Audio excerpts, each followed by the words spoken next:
Hello friends, this is the Urdu Free Thinker. The Quran states that Allah has created everything in pairs. Let's dive into this verse.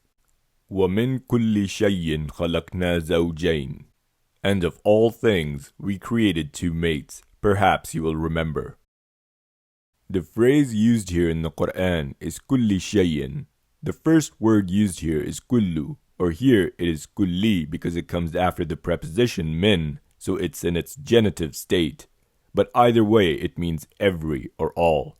The second word used here is shay, which means thing, not just living things, but anything. So together this phrase means everything, living or non-living. On the surface, this claim may seem reasonable. After all, don't humans have male and female counterparts? So do plants, animals, and perhaps you would even consider electrons and protons being counterparts of each other. According to the tafsir of Ibn Kathir, he explains this verse, and of everything we have created pairs means, all the created are in pairs, the heavens and the earth, night and day, sun and moon, land and sea, light and darkness, faith and disbelief, death and life, misery and happiness, paradise and fire, in addition to animals and plants, the statement of Allah the Exalted. Now let's look at the validity of this claim. Firstly, not all living things are created in pairs. Let's look at bacteria for example. There are thousands of different bacterial species on our planet.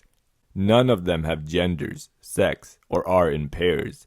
And they reproduce through binary fission, a form of asexual reproduction.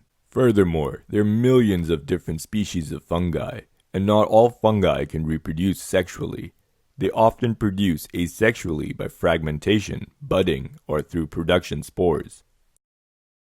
And let's consider the hermaphroditic species that have both male and female reproductive organs. These are mostly plants, or invertebrates such as worms, termitodes, snails, or slugs. For instance, a banana slug is born with both male and female genitalia. It impregnates itself. Apart from living things, even non-living things are not necessarily in pairs as the Quran suggests. Let's go back to Ibn Kathir's explanation of this verse. He claims that everything has a pair, like night and day for instance. Night and day are not a pair, but are extreme ends of a continuum. This continuum is due to the result of Earth's rotation around its axis. The intensity of light slowly changes to turn night into day or day into night. To call this a pair is a gross simplification. Let's look at the sun and the moon. They're not pairs of each other. Only on a flat Earth model you may think of them as pairs, but in reality they're very different. One is a large ball of gas with ongoing nuclear fusion, and the other is a round small ball of rock. Also, there are planets that do not have a moon, even within our own solar system. And there are many other celestial bodies like asteroids and comets that are unaccounted for in this imaginary pairing. According to Ibn Kathir, land and sea are pairs of each other. Land is solid, water is liquid, but there's also a third state of matter. Gas. What about gas? States of matter are clearly not in pairs. Also, land and water are composed of completely different compounds. It is like calling apples and rocks as pairs of each other. They're entirely different things.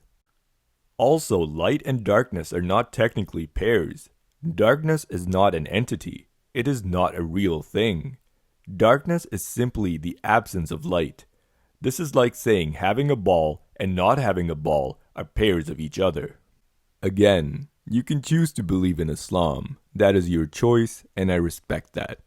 But the Quran is from another age. It simplifies the complexities of the universe. It is the word of a simplistic mind influenced by outdated concepts. We live in the 21st century, and yes, there's still a lot to know, and it is exciting. But what is mentioned in the Quran does not aid in our understanding of the universe.